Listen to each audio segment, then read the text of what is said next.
Welcome to Friday's Financial Fitness. When companies make a profit, and certainly this year companies have made a lot of money, they can do several different things with that extra money.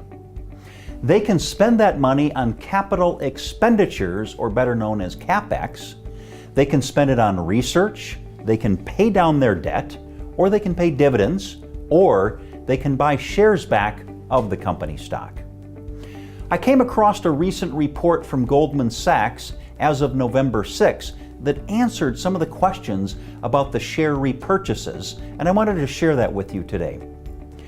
Goldman Sachs forecasts that the Standard & Poor's 500 share repurchases this year will increase 44%, and in 2019 there will be another $940 billion worth of share buybacks, which would be an increase of 20%.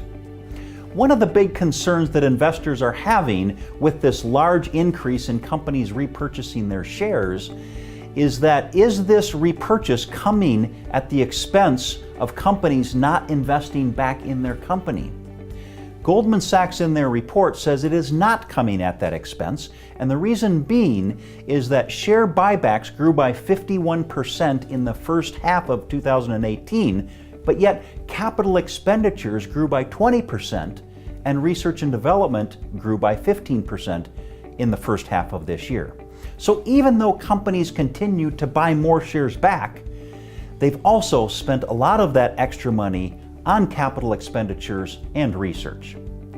Goldman Sachs says if the capital expenditures for company is maintained through 2018, it would represent the fastest annual capital expenditure going all the way back to 1990.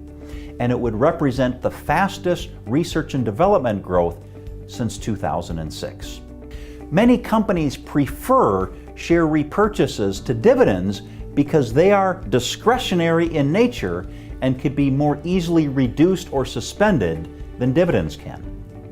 And quite honestly, many investors also prefer companies to buy their share back versus having the company pay dividends, because an investor has to pay taxes on the dividends in the year that they're received, but can defer paying taxes on the appreciated shares until they're actually sold.